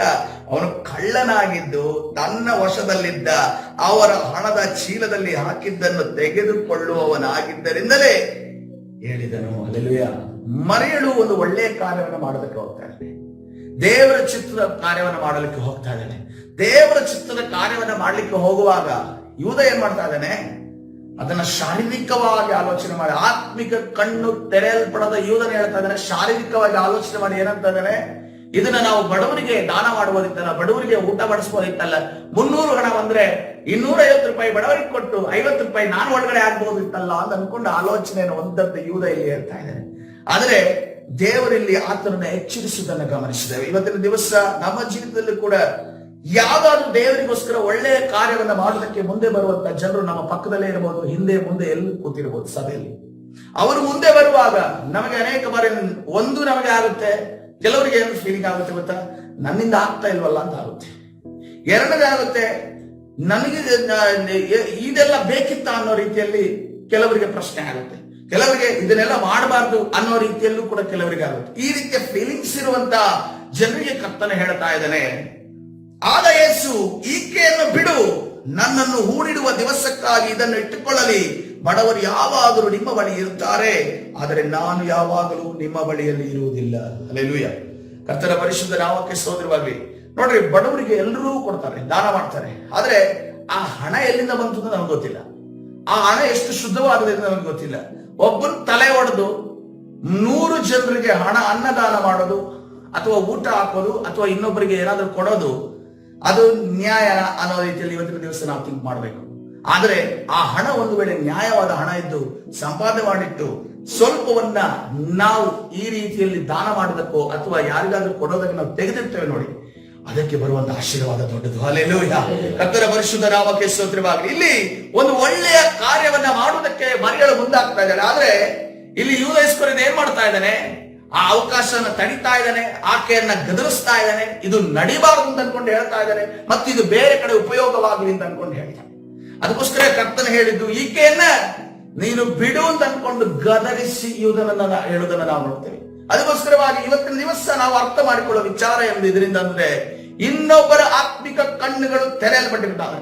ಇನ್ನೊಬ್ಬರು ದೇವರ ಕಾರ್ಯಕ್ಕೆ ಒಳ್ಳೆಯದನ್ನು ಮಾಡ್ತೀನಿ ಮುಂದಾಗುವುದಾದ್ರೆ, ದೇವರ ಒಂದು ಕಾರ್ಯದಲ್ಲಿ ನಾನು ತೊಡಗುತ್ತೇನೆ, ದೇವರಿಗೋಸ್ಕರ ನಡೀತೇನೆ, ಆಜ್ಞೆಗಳಲ್ಲಿ ನಡೀತೇನೆ, ದೇವರ ಒಂದು ಚಿತ್ತ ಪ್ರಕಾರವಾಗಿ ನಡೀತೇನೆ ಅಂತ ಮುಂದೆ ಹೋಗುವಾಗ ನಾವು ಯಾವುದೇ ಕಾರಣಕ್ಕೂ ನಾವು ತಡೆಯಕೂಡದು. ಹಲ್ಲೆಲೂಯಾ. ನಾವು ಯಾವುದೇ ಕಾರಣಕ್ಕೂ ನಾವು ತಡೆಯಕೂಡದು. ಯಾಕೆಂತಂದ್ರೆ ಅದು ಬಹಳ ನಮಗೆ ಅಪಾಯವನ್ನ ತಂದೊಡ್ಡುವಂತದ್ದಾಗಿದೆ. ನಾವು ಅವಾಗ ಏನಂತಂದ್ರೆ, ಇಲ್ಲಿ ಯಾವಾಗ ಆ ವ್ಯಕ್ತಿ ವಿರುದ್ಧವಾಗಿ ನಾವು ನಿಲ್ಲುತ್ತೇವೋ, ಅದು ಆ ವ್ಯಕ್ತಿಯ ವಿರುದ್ಧವಾಗಿ ನಿಂತಂತಲ್ಲ, ದೇವರ ವಿರುದ್ಧವಾಗಿ ನಿಂತಂತೆ ಆಗುತ್ತೆ. ಅದಕ್ಕೋಸ್ಕರವಾಗಿ ಯಾರಾದ್ರೂ ಒಳ್ಳೇದು ಮಾಡ್ತಾರೆ ಅಂತಂದ್ರೆ ನಮ್ಮ ಒಂದು ಬಾಯಲ್ಲಿ ಬರ್ಬೇಕನ್ನ ಮಾತು ಯಾವುದು? ದೇವರೇ ನಿನಗೆ ಸ್ತೋತ್ರ, ಹಲ್ಲೆಲೂಯಾ. ಅವ್ರು ನಿನಗೆ ಒಳ್ಳೇದು ಮಾಡ್ತಾ ಇದ್ರ, ನಿನ್ನ ಒಂದು ಕಾರ್ಯಕ್ಕೆ ಬೆಂಬಲವಾಗಿ ನಿಂತಿದ್ದಾರ, ದೇವರೇ ನಿನಗೆ ಸ್ತೋತ್ರ ಎಂದು ಹೇಳುವುದಾದ್ರೆ, ಕರ್ತನ ಅವರಿಗೆ ಬರತಕ್ಕ ಆಶೀರ್ವಾದವನ್ನು ಕೂಡ ನಮಗೂ ಕೂಡ ಕೊಂಚವಾಗಿ ನಮಗೆ ಕೊಡುವಾತನಾಗಿದ್ದೇನೆ. ಹಲ್ಲೆಲೂಯಾ. ಕರ್ತನ ಪರಿಶುದ್ಧ ನಾಮಕ್ಕೆ ಸ್ತೋತ್ರವಾಗಿ. ಇನ್ನೊಂದು ಕಡೆ ನೋಡೋಣ, ಅಪೊಸ್ತಲರ ಕೃತ್ಯ 13ನೇ ಅಧ್ಯಾಯ 6ನೇ ವಚನದಲ್ಲಿ ನೋಡುವಾಗ, ಇದೀಗ ಕಾರ್ಯದ ವಿಚಾರ, ಕ್ರಿಯೆಯ ವಿಚಾರವಾಯಿತು. ಇಲ್ಲಿ ಈಗ ಸುವಾರ್ತೆ ವಿಚಾರ ನಡೀತಾ ಇದೆ. ಅಪೊಸ್ತಲರ ಕೃತ್ಯ 13ನೇ ಅಧ್ಯಾಯ 6ನೇ ವಚನ, ಅವರು ದ್ವೀಪದಲ್ಲೆಲ್ಲ ಸಂಚಾರ ಮಾಡಿ ಪಾಫೋಸ್ ಎಂಬ ಊರಿನ ತನಕ ಬಂದು, ಅಲ್ಲಿ ಸುಳ್ಳು ಪ್ರವಾದಿಯು ಮಂತ್ರವಾದಿಯೂ ಆಗಿದ್ದ ಬಾರ್ ಯೇಸು ಎಂಬ ಒಬ್ಬ ಯಹೂದ್ಯ ಮನುಷ್ಯನನ್ನು ಕಂಡರು. ಅವನು ಬುದ್ಧಿವಂತನಾಗಿದ್ದ ಸೆರ್ಗ್ಯ ಪೌಲನೆಂಬ ಅಧಿಪತಿಯ ಹತ್ತಿರದಲ್ಲಿದ್ದನು. ಅಧಿಪತಿಯು ಬಾರ್ನಬ ಸೌಲರನ್ನು ತನ್ನ ಬಳಿಗೆ ಕರೆಸಿ, ದೇವರ ವಾಕ್ಯವನ್ನು ಕೇಳುವುದಕ್ಕೆ ಅಪೇಕ್ಷೆ ಇದೆ ಎಂದು ಹೇಳಿದನು. ಆದರೆ ಆ ಮಂತ್ರವಾದಿಯಾದ ಎಲುಬನು ಅವರಿಗೆ ಎದುರು ನಿಂತು, ಅಧಿಪತಿಯು ಕ್ರಿಸ್ತನನ್ನು ನಂಬದ ಹಾಗೆ ಪ್ರಯತ್ನಿಸಿದನು. ಎಲುಬನೆಂಬ ಹೆಸರಿಗೆ ಮಂತ್ರವಾದಿ ಎಂಬುದೇ ಅರ್ಥ. ಅಲ್ಲಿ ಒಬ್ಬ ವ್ಯಕ್ತಿ ಪೌಲನ ಹತ್ರ ಬಂದು, ನನಗೆ ದೇವರ ವಾಕ್ಯ ಕೇಳಬೇಕು, ನಾನು ದೇವರಲ್ಲಿ ಬೆಳಿಬೇಕು, ಯೇಸು ಕ್ರಿಸ್ತನು ಯಾರೆಂದು ತಿಳಿಬೇಕು ಅಂತ ಅನ್ಕೊಂಡು ಬರ್ತಾ ಇದ್ದಾನೆ. ಆದ್ರೆ ಎಲುಬನು ಏನ್ ಮಾಡ್ತಾ ಇದ್ದಾನೆ? ಮಂತ್ರವಾದಿ ಅವನನ್ನ ತಡಿತಾ ಇದ್ದಾನೆ. ಅವನಿಗೆ ಯಾಕಂದ್ರೆ ಇವನು ಒಂದು ವೇಳೆ ಆ ಅಧಿಪತಿ ದೇವರ ವಾಕ್ಯವನ್ನು ಕೇಳಿದ್ರೆ, ದೇವರ ವಾಕ್ಯದಲ್ಲಿ ನಡೆಯೋದಕ್ಕೆ ಪ್ರಾರಂಭಿಸಿದೆ, ಆತನನ್ನು ನಂಬಿದ್ರೆ ಏನಾಗುತ್ತೆ? ಈ ಎಲುಬನ ಅವನಿಗೆ ಅವಶ್ಯಕತೆ ಇಲ್ಲ, ಈ ಮಂತ್ರವಾದಿ ಅವಶ್ಯಕತೆ ಇಲ್ಲ. ಯಾಕೆಂದ್ರೆ ಆತನ ಎಲ್ಲ ಯಾರ ಹತ್ರ ಪ್ರಾರ್ಥನೆ ಮಾಡ್ತಾನೆ? ಯೇಸು ಕ್ರಿಸ್ತನ ವಿಚಾರವಾಗಿ ಯೇಸು ಕ್ರಿಸ್ತನಲ್ಲಿ ಆತನ ಪ್ರಾರ್ಥನೆ ಮಾಡ್ತಾನೆ, ಅಲ್ಲಿಂದ ಉತ್ತರವನ್ನ ಪಡ್ಕೊಳ್ತಾನೆ. ಆದ್ರೆ ಇವನು ಏನೋ ಒಂದು ಮಾಯಾ ಮಂತ್ರವನ್ನ ಮಾಡಿ ಅಲ್ಲಿ ಒಂದು ಸಿಚುವೇಶನ್ ಸಿದ್ಧ ಮಾಡಿದ್ದಾನೆ. ಅದಕ್ಕೋಸ್ಕರವಾಗಿ ಇಲ್ಲಿ ನೋಡ್ರಿ, ನಾವು ಅನೇಕ ಬಾರಿ ಕ್ರಿಸ್ತನ ವಾಕ್ಯವನ್ನ ಹಳ್ಳಿಯೆಲ್ಲ ಊರೆಲ್ಲ ಸಾರೋದಕ್ಕೆ ಹೋದಾಗ ಯಾಕೆ ಅಲ್ಲಿಯ ಜನರು ರೊಚ್ಚಿಗೆ ಇರ್ತಾರೆ ಅಂತಂದ್ರೆ, ಅಲ್ಲಿ ವಿಚಾರ ಏನಂದ್ರೆ ಅವ್ರಿಗೆ ಬರುವಂತ ಲಾಭ ಅವರು ಹೊಟ್ಟೆ ತುಂಬೋದು ಹೋಗುತ್ತಲ್ಲ ಅನ್ನೋದಕ್ಕೋಸ್ಕರವಾಗಿ ಅವ್ರೇನ್ ಮಾಡ್ತಾರೆ? ತಡೆ ಮಾಡ್ತಾರೆ. ಇಲ್ಲಿ ಅದೇ ರೀತಿಯಲ್ಲಿ ಎಲ್ಲವನ್ನು ಮಾಡ್ತಾ ಇದ್ದಾನೆ. ತದನಂತರ ನೋಡು, ಆದ್ರೆ ಮಂತ್ರವಾದಿ ಎಲುಬನು 9ನೇ ವಚನ, ಆಗ ಪೌಲನೆನಿಸಿಕೊಳ್ಳುವ ಸೌಲನು ಪವಿತ್ರಾತ್ಮ ಭರಿತನಾಗಿ ಅವನನ್ನು ದೃಷ್ಟಿಸಿ ನೋಡಿ, ಅವನು ಅಡ್ಡಿ ಮಾಡಿದಕ್ಕೆ, ತಡೆ ಮಾಡಿದಕ್ಕೆ ಅವನಿಗೆ ಬಂದಂತ ಶಿಕ್ಷೆಯನ್ನು ನಾವು ಗಮನಿಸಿದೆ. ಎಲ್ಲ ಮೋಸದಿಂದಲೂ ಎಲ್ಲ ಕೆಟ್ಟತನದಿಂದಲೂ ತುಂಬಿರುವವನೇ, ಸೈತಾನನ ಮಗನೇ, ಎಲ್ಲಾ ನೀತಿಗೂ ವಿರೋಧಿಯೇ, ನೀನು ಕರ್ತನ ನೀಟಾದ ಮಾರ್ಗಗಳನ್ನು ಡೊಂಕು ಮಾಡುವುದನ್ನು ಬಿಡುವುದಿಲ್ಲವೋ? ಇಗೋ ಕರ್ತನು ನಿನ್ನ ಮೇಲೆ ಕೈ ಎತ್ತಿದ್ದಾನೆ, ನೀನು ಕುರುಡನಾಗಿ ಕೆಲವು ಕಾಲ ಸೂರ್ಯನನ್ನು ಕಾಣದೇ ಇರುವೆ ಎಂದು ಹೇಳಿದರು. ಆ ಕ್ಷಣವೇ ಅವನಿಗೆ ಕಣ್ಣು ಮೊಬ್ಬಾಗಿ ಕತ್ತಲೆ ಉಂಟಾಯಿತು. ಅವನು ಕೈ ಹಿಡಿಯುವವರನ್ನು ಹುಡುಕುತ್ತಾ ತಿರುಗಾಡಿದನು. ಆ ಕ್ಷಣವೇ ದೇವರ ನ್ಯಾಯ ತೀರ್ಪು ಅವನ ಮೇಲೆ ಬರುವುದನ್ನು ನಾವು ನೋಡ್ತೇವೆ. ಪೌಲನು ಹೇಳಿದ ಕೂಡಲೇ ಅವನ ಕಣ್ಣು ಕುರುಡಾಗುವುದನ್ನು ನೋಡ್ತೇವೆ. ಅದೇ ರೀತಿಯಲ್ಲಿ ಅಧಿಪತಿಯು ಆ ಸಂಗತಿಯನ್ನು ನೋಡಿ ಏನಾಯ್ತಂತೆ? ಅಡ್ಡಿ ಇತ್ತು, ತದನಂತರ ನೋಡುವಾಗ 12ನೇ ವಚನದಲ್ಲಿ ಅಧಿಪತಿಯು ಆ ಸಂಗತಿಯನ್ನು ನೋಡಿ, ಇದೊಂದು ನಡೆದುದನ್ನು ನೋಡ್ರಿ ಸಮಟೈಮ್ಸ್ ನ್ಯಾಯ ತೀರ್ಪಿಂದ ಅಲ್ಲಿ ನ್ಯಾಯ ತೀರ್ಪು ಬಂತು. ಅಲ್ಲಿ ಅಧಿಪತಿ ಯಾರ ಪರವಾಗಿ ಮಾತಾಡಬೇಕಿತ್ತು? ಎಲ್ಲವನ್ನ ಪರವಾಗಿ ಮಾತಾಡಬೇಕಿತ್ತು. ನನ್ನ ಜನರಿಗೆ ನೀನು ಕಣ್ಣು ಕುರುಡನಾಗಿ ಮಾಡಿದೆಯಲ್ಲ ಅಂತ ಅನ್ಕೊಂಡು. ಬಟ್ ಪೌಲನ ಆ ಕ್ಷಣದಲ್ಲಿ ಆ ಮಾತು ಹೇಳಿದ ಕೂಡಲೇ ಅವನ ಕಣ್ಣು ಕುರುಡಾಗಿದ್ದು ನೋಡಿ ಈ ಅಧಿಪತಿಗೆ ಏನಾಯ್ತು ಅಂತಂದ್ರೆ ಎಂತ ಅದ್ಭುತ ನಡೀತು, ಎಂತ ಆಶ್ಚರ್ಯಕರ ನಡೀತು. ಬಾಯಿ ಮಾತಲ್ಲೇ ಹೇಳಿದ ಕೂಡಲೇ ಕಣ್ಣು ಕುರುಡಾಯ್ತಲ್ಲ ಅಂತ ಅನ್ಕೊಂಡು ಆ ನ್ಯಾಯ ತೀರ್ಪನ್ನು ನಾವು ವಿಚಾರಣೆ ಮಾಡಿದ್ರೆ ಏನಂತಂತೆ, ಕರ್ತನ ಬೋಧನೆಗೆ ಅತ್ಯಾಶ್ಚರ್ಯ ಪಟ್ಟು ನಂಬುವವನಾದನು. ಒಂದು ದೇವರ ಒಂದು ಆತ್ಮವು ಆ ದೇವರ ಕಡೆ ಬರುವುದಕ್ಕೂ ದೇವರ ರಾಜ್ಯಕ್ಕೆ ಬರುವುದಕ್ಕೆ ಯಾರು ಅಡ್ಡಿಯಾಗಿದ್ದ? ಆ ಎಲುಮನ ಅಡ್ಡಿಯಾಗಿದ್ದ. ಆ ಎಲುಮನನ್ನ ಆ ಮಂತ್ರವಾದಿನ ದೇವರು ಸೈಡಿಗೆ ಸರಿಸಿ ಆತನಿಗೆ ಆ ಒಂದು ಅಧಿಪತಿಗೆ ದೇವರು ದಾರಿ ಮಾಡಿಕೊಟ್ಟಾನೆ ಎಂದು ನಾವು ನೋಡಿದ್ವಿ. ಅದಕ್ಕೋಸ್ಕರ ನೋಡ್ರಿ, ಯಾರು ಅಡ್ಡಿ ಮಾಡಿದನೋ ಅವನ ಪರಿಸ್ಥಿತಿ ಏನಾಯ್ತು ಅನ್ನೋದನ್ನ ನಾವು ಇವತ್ತಿನ ದಿವಸ ಅರ್ಥ ಮಾಡಿಕೊಳ್ಬೇಕು. ಯಾಕಂದ್ರೆ ಅನೇಕ ಬಾರಿ ನಾವು ಏನಕ್ಕೆ ಕೆಲವು ಅಡ್ಡಿಗಳನ್ನ, ತಡೆಗಳನ್ನ, ಕಷ್ಟಗಳನ್ನ ಅನುಭವಿಸಿದ್ರೆ ನಮ್ಗೆ ಗೊತ್ತಾಗೋದಿಲ್ಲ. ನಮ್ಮ ಜೀವಿತದಲ್ಲಿ ಅನೇಕ ಘಟನೆಗಳು ನಡೆದು ಹೋಗಿರ್ತವೆ. ಅದು ನಮ್ಮ ಒಂದು ಪರಿಸ್ಥಿತಿಯ ಅನುಗುಣವಾಗಿ ನಡೆದಿದೆ. ನನ್ನ ಪರಿಸ್ಥಿತಿ ಹಿಂಗಿದೆ, ಆ ರೀತಿಯಲ್ಲಿ ಮಾಡದೆ ಅನ್ನೋ ರೀತಿಯಲ್ಲಿ ನಾವು ಅಂದುಕೊಳ್ತೇವೆ. ಆದ್ರೆ ಕರ್ತನೆ ಹೇಳ್ತಾ ಇದ್ದಾನೆ, ಇವತ್ತಿನ ದಿವಸ ಅಂತ ಘಟನೆಗಳು ನಿಮ್ಮ ಜೀವಿತದಲ್ಲಿ ನಡೆದಿರುವುದಾದ್ರೆ ಕರ್ತನೆ ಹೇಳ್ತಾ ಇದ್ದಾನೆ, ಇವತ್ತು ಮಾರ್ಪಾಟು ಹೊಂದುದಾದ್ರೆ ಹಲ್ಲೆಲೂಯ, ನಿಮ್ಮ ಆತ್ಮಿಕ ಕಣ್ಣುಗಳು ತೆರೆಯಲ್ಪಡಲಿ ಯೇಸುವಿನ ನಾಮದಲ್ಲಿ. ಯಾವ್ದಾದ್ರು ಆತ್ಮಿಕ ಕಣ್ಣುಗಳು ತೆರೆಯಲ್ಪಡಲಿ ನಾವು ಅಡ್ಡಿ ಮಾಡಿರುವುದಾದ್ರೆ ಕರ್ತನ ಸನ್ನಿಧಾನದಲ್ಲಿ ಕ್ಷಮೆಯನ್ನು ಯಾಚಿಸೋಣ. ಯಾಕಂದ್ರೆ ಒಂದು ಸಭೆಯಲ್ಲಿ ಈ ರೀತಿಯಲ್ಲಿ ನಡೀತಂತೆ. ಒಬ್ಬ ವ್ಯಕ್ತಿ ರಕ್ಷಣೆ ಹೊಂದ್ತಾರೆ. ಅವರು ರಕ್ಷಣೆ ಆದವರು ಏನಂತಂದ್ರೆ ಒಂದು ಸಂಸ್ಥೆಯಲ್ಲಿ ಅಥವಾ ಒಂದು ಕೇಟರಿಂಗ್ ಅಲ್ಲಿ ಅವರು ಅಡಿಗೆ ಮಾಡುವರು. ಬಟ್ ಅವ್ರ ಅಡಿಗೆ ಏನ್ ಮಾಡ್ತಿದ್ರು ಅಂದ್ರೆ ವೆಜ್ ಅಡಿಗೆ ಮಾಡ್ತಾ ಇದ್ದಾರೆ, ಸಸ್ಯಾಹಾರಿ ಅಡಿಗೆಯನ್ನು ಮಾಡುವರು. ಅವರು ರಕ್ಷಣೆ ಹೊಂದ್ತಾರೆ, ಅವರ ಕುಟುಂಬನ ರಕ್ಷಣೆ ಹೊಂದುತ್ತೆ.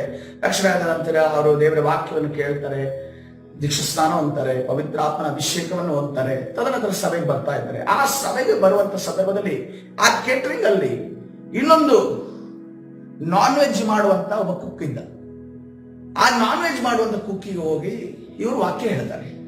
ವಾಕ್ಯ ಹೇಳುವಾಗ ಅವನೇನಂತಾನೆ, ಅವನು ಫಸ್ಟ್ ಸ್ಟಾರ್ಟಿಂಗ್ ಅಲ್ಲಿ ಸ್ವೀಕರಿಸಿದ್ರೆ ಮತ್ತೆ ಹೋಗ್ತಾ ದಿನ ಕಳೀತಾ ಅವ್ರು ಸ್ವೀಕರಿಸಿ ಅವನು ಕೂಡ ಸಭೆಗೆ ಬರ್ತಾನೆ.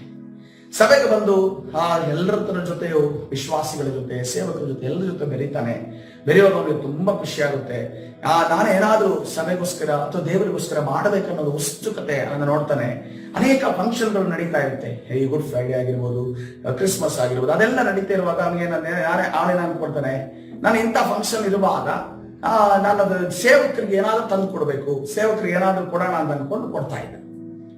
ಅದೇ ರೀತಿಯಲ್ಲಿ ಆ ಟೇಸ್ಟ್ ಅನ್ನ ಈ ಸೇವಕರು ಏನ್ ಮಾಡ್ತಾ ಇದ್ರು, ಅವ್ನು ನಾನ್ ವೆಜ್ ಆಗಿರೋದ್ರಿಂದ ಕ್ರಿಶ್ಚಿಯನ್ಸ್ ನಾನ್ ವೆಜ್ ಜಾಸ್ತಿ ಇಷ್ಟಪಡೋದ್ರಿಂದ ಏನಾಯ್ತು, ನಾನ್ ವೆಜ್ ಅನ್ನ ಸೇವಕರು ಇಷ್ಟಪಡೋದಕ್ಕೆ ಇವರು ಕೊಡ್ತಾ ಇದ್ರೆ ಗೊತ್ತಿಲ್ಲ, ಆದ್ರೆ ನನ್ಗೆ ಗೊತ್ತಿಲ್ಲ. ಆದ್ರೆ ಈ ವ್ಯಕ್ತಿ ಕೊಡೋದಕ್ಕೆ ಪ್ರಾರಂಭ ಮಾಡಿ ಟೇಸ್ಟ್ ಚೆನ್ನಾಗಿತ್ತು ಅಂತ ಅಂದಾಗ ಏನ್ ಆಪರ್ಚುನಿಟಿ ಅವನಿಗೆ ಅವಕಾಶ ಬರುತ್ತೆ ಅಂತಂದ್ರೆ, ಈ ದೊಡ್ಡ ದೊಡ್ಡ ಫಂಕ್ಷನ್ ಅಲ್ಲಿ, ಚರ್ಚ್ ಫಂಕ್ಷನ್ ಅಲ್ಲಿ ಅಡಿಗೆ ಮಾಡುವಂತ ಅವಕಾಶ ಅವನಿಗೆ ದೊರೆಯುತ್ತೆ.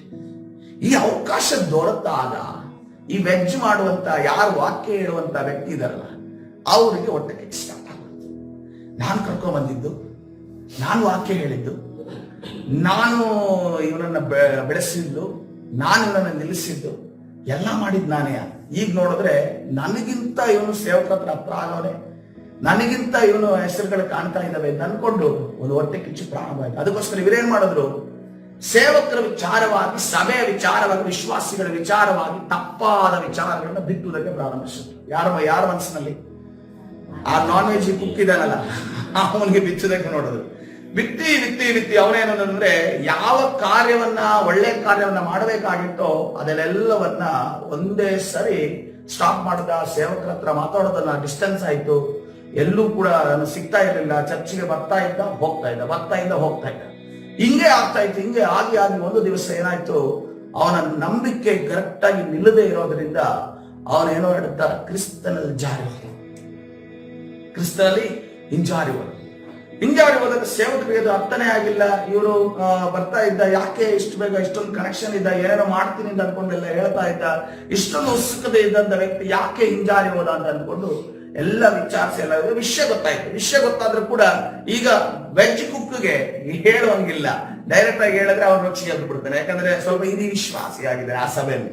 ಸೊ ತದನಂತರ ಸ್ವಲ್ಪ ದಿನ ಆದಗಳ ನಂತರ ಅವರ ಮನೆಯಲ್ಲಿ ಅನೇಕ ಅಪಾಯಗಳು, ಅನೇಕ ಸಮಸ್ಯೆಗಳು, ತೊಂದರೆಗಳು ಎಲ್ಲವೂ ಪ್ರಾರಂಭವಾದಾಗ ಇನ್ನೂ ಹೇಳಿದ್ರೆ ಆಗೋದಿಲ್ಲ ಅಂತ ಅನ್ಕೊಂಡು ಆ ಒಂದು ವೆಜ್ಜಿ ಕುಕ್ಕು ಮಾಡ್ತಿರುವಂತ ವ್ಯಕ್ತಿಯನ್ನ ಕರೆದು, ಹಿಂಗಪ್ಪ ಈ ರೀತಿ ಆಗಿದೆ ನೋಡ್ರಿ, ನಾನು ಈ ರೀತಿ ಹೇಳಿದ್ರೆ ನಿಮ್ಗೆ ಸಿಟ್ಟು ಬರುತ್ತೆ, ನಿಮಗೆ ಕ್ರೋಧ ಬರುತ್ತೆ, ನನ್ನ ಮೇಲೆ ನೀವು ಸಿಟ್ಟಾಗ್ತೀರಾ, ಆದ್ರೆ ನಾನು ನಿಮ್ಮ ಮನೆಯ ಒಂದು ಉದ್ಧಾರಕ್ಕೋಸ್ಕರ, ನಿಮ್ಮ ಮನೆಯ ಒಂದು ಆಶೀರ್ವಾದಕ್ಕೋಸ್ಕರ ನಾನು ಇದನ್ನು ಹೇಳಲೇಬೇಕು ಅಂದಾಗ ಅವ್ರು ಸ್ಟಾರ್ಟಿಂಗ್ ಅಲ್ಲಿ ತುಂಬಾ ಆ ಕ್ರೋಧ ವ್ಯಕ್ತಪಡಿಸಿದ್ರು ಕೂಡ ಸ್ವಲ್ಪ ಸಮಯವಾದ ನಂತರ, ಸ್ವಲ್ಪ ದಿನಗಳಾದ ನಂತರ ಅವರು ಮಾಡಿದಂತ ಎಲ್ಲ ಕಾರ್ಯಗಳನ್ನು ಅವರು ನೆನಪಿಸಿಕೊಳ್ತಾರೆ. ಆ ವಿಚಾರವಾಗಿ ಪಶ್ಚಾತ್ತಾಪ ಪಡ್ತಾರೆ. ಮತ್ತೊಂದು ಬಾರಿ ಅವರನ್ನ ಕರ್ಕೊಂಡು ಬರೋದಕ್ಕಾಗ್ಲಿಲ್ಲ, ಅವರನ್ನು ಹೋಗಿ ಮತ್ತೆ ತಿರುಗಿ ಕ್ರಿಸ್ತನ ಕಡೆ ಕರ್ಕೊಂಡು ಬರೋದಕ್ಕಾಗ್ಲಿಲ್ಲ. ಆದ್ರೆ ಇವರು ಮಾನಸಾಂತರ ಹೋದರು. ತದನಂತರ ನಾನು ಆ ತಪ್ಪನ್ನ ಮಾಡೋದಿಲ್ಲ ಅನ್ನೋದನ್ನ ಒಪ್ಪಿಕೊಂಡ್ರು. ನೋಡ್ರಿ ಎಂತ ಪರಿಸ್ಥಿತಿ ಆಯ್ತು. ಒಬ್ಬ ರಕ್ಷಣೆಯಲ್ಲಿ ಚೆನ್ನಾಗಿ ದೇವರ ಕಡೆ ತಿರುಗಿಕೊಂಡು ದೇವರಿಗೋಸ್ಕರ ಏನಾದ್ರೂ ಮಾಡಬೇಕು ಅಂತ ಅನ್ಕೊಂಡು ಇದ್ದವನ ಒಂದು ರಕ್ಷಣೆ ಹಾಳಾಗೋಯ್ತು. ಅದಕ್ಕೋಸ್ಕರ ದೇವರ ವಾಕ್ಯ ಮತ್ತಾಯನ ಸುವಾರ್ತೆಯಲ್ಲಿ ಈ ರೀತಿಯಲ್ಲಿ ಎಷ್ಟು ಶಾರ್ಪ್ ಆಗಿ ಹೇಳ್ತಾ ಇದೆ ಅಂತಂದ್ರೆ, ಮತ್ತಾಯನ ಸುವಾರ್ತೆ 18ನೇ ಅಧ್ಯಾಯ 3-6 ವಚನಗಳು, ಅವರಿಗೆ ನೀವು ತಿರುಗಿಕೊಂಡು ಚಿಕ್ಕ ಮಕ್ಕಳಂತೆ ಆಗದೆ ಹೋದರೆ ನೀವು ಪರಲೋಕ ರಾಜ್ಯದಲ್ಲಿ ಸೇರುವುದೇ ಇಲ್ಲವೆಂದು ನಿಮಗೆ ಸತ್ಯವಾಗಿ ಹೇಳುತ್ತೇನೆ. ಹಲ್ಲೆಲೂಯಾ. ಕರ್ತನ ಪರಿಶುದ್ಧ ನಾಮಕ್ಕೆ ಸ್ತೋತ್ರ. ಚಿಕ್ಕ ಮಕ್ಕಳು ನೋಡ್ರಿ, ನನ್ನನ್ನು ಗೇಮ್ ಸೇರಿಸು ಅಂತ ಅನ್ಕೊಂಡು ಹೇಳಿದಾಗ ಅವ್ರೇನಂತಾರೆ, ಏನು ಹೊಟ್ಟೆ ಕಿಚ್ಕೊಡಲ್ಲ, ಸೇರಿಸ್ಕೊತಾರೆ. ಅದೇ ರೀತಿಯಲ್ಲಿ ನಾವು ಚಿಕ್ಕ ಮಕ್ಕಳ ಮನಸ್ಸಿನಂತೆ ನಾವು ಆಗಬೇಕು. ಹೀಗಿರುವುದರಿಂದ ಯಾವನು ಈ ಚಿಕ್ಕ ಮಗುವಿನಂತೆ ತನ್ನನ್ನು ತಗ್ಗಿಸಿಕೊಳ್ಳುತ್ತಾನೋ ಅವನೇ ಪರಲೋಕ ರಾಜ್ಯದಲ್ಲಿ ಹೆಚ್ಚಿನವನು. ಇದಲ್ಲದೆ ಯಾವನಾದರೂ ನನ್ನ ಹೆಸರಿನಲ್ಲಿ ಇಂಥ ಒಂದು ಚಿಕ್ಕ ಮಗುವನ್ನು ಸೇರಿಸಿಕೊಂಡರೆ ಏನಂತೆ, ನನ್ನನ್ನು ಸೇರಿಸಿಕೊಂಡ ಹಾಗಾಯ್ತು. ಹಲ್ಲೆಲೂಯಾ. ನೋಡ್ರಿ, ಇಬ್ರು ವ್ಯಕ್ತಿಗಳು ವಿಶ್ವಾಸಿಗಳಿರ್ತಾರೆ, ಹೇಳಿಕೊಡ್ತಾರೆ. ಕೆಲವರು ಹೇಳಿಕೊಡ್ತಾರೆ, ಕೆಲವರು ಕೇಳಿಸ್ಕೊತಾರೆ. ಹೇಳಿಕೊಡೋನು ದೊಡ್ಡವನ, ಕೇಳಿಸಿಕೊಳ್ಳುವವನು ದೊಡ್ಡವನ? ಕೇಳಿಸಿಕೊಳ್ಳೋದು ದೊಡ್ಡವನ. ಹೇಳಿಕೊಡುವವನು ದೊಡ್ಡವನ. ಹೇಳಿಕೊಡುವವನು ಟೀಚರ್ ಆದ, ಹೇಳಿಸಿಕೊಳ್ಳುವವನು ಯಾರಾದ? ಸ್ಟೂಡೆಂಟ್ ಆದ.